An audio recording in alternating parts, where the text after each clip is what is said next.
Bonjour, bonsoir et bienvenue dans les previews 2020-2021 du Bundesliga. Le concept est simple et il est maintenant connu. Avant la reprise de la Bundesliga le 18 septembre, tous les jours, on prend une équipe et on fait une preview. Au fil du temps, on remonte le classement auquel je m'attends. Aujourd'hui, on s'occupe du SV Werder Bremen. La saison dernière a été très dure à vivre pour Bremen. L'objectif était clair et a été répété plusieurs fois, c'était d'atteindre l'Europa League.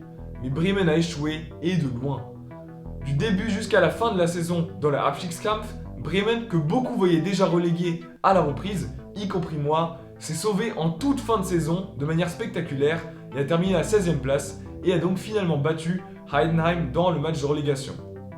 Le choix de garder comme entraîneur Florian Kohfeldt pendant toute la saison paraissait certes bizarre, mais s'est révélé efficace puisque Bremen s'est sauvé. Pourquoi est-ce qu'il y a eu une saison catastrophique comme celle-là à Bremen? J'ai 3 raisons pour cela. La première étant le départ de Max Kruse, l'ancien capitaine et meilleur joueur de Bremen la saison auparavant, qui avait justement mené cette équipe à la 8e place de Bundesliga, avait laissé de l'espoir à Bremen. Son départ a laissé un grand trou dans l'effectif. Deuxièmement, le nombre de blessures incroyable.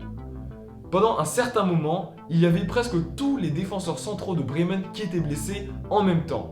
Et aussi donc, il a manqué pendant longtemps les 2 attaquants clés, Niklas Füllkrug et Milot Rashica.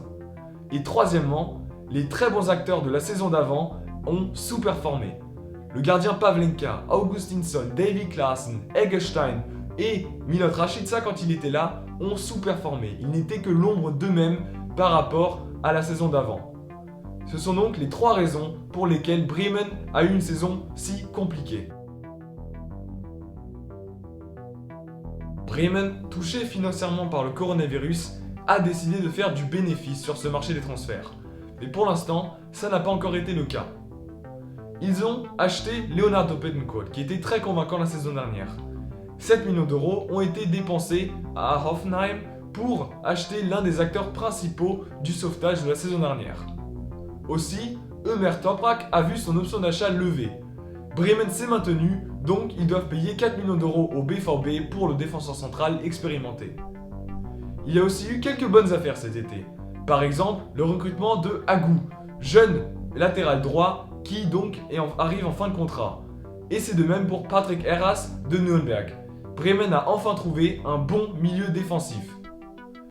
Ils ont aussi obtenu le prêt auprès de Manchester United du jeune ailier hollandais Tai Chong.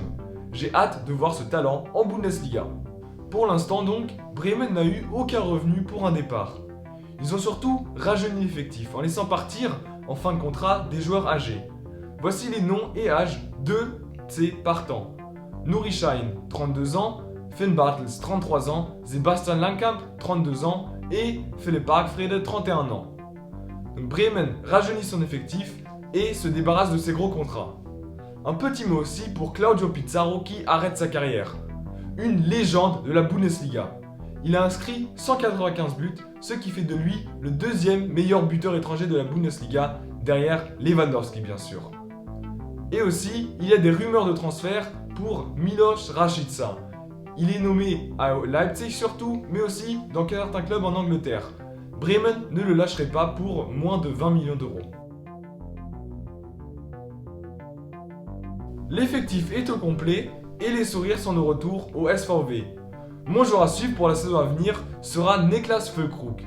Lui qui était blessé pendant une grande partie des 2 dernières saisons a fait un retour qui a fait du bien en Bundesliga. 4 buts inscrits en 8 matchs pour l'attaquant de pointe. Lui, il a déjà montré ce dont il était capable en Bundesliga en inscrivant 14 buts pour Hannover avant donc de se faire les croisés.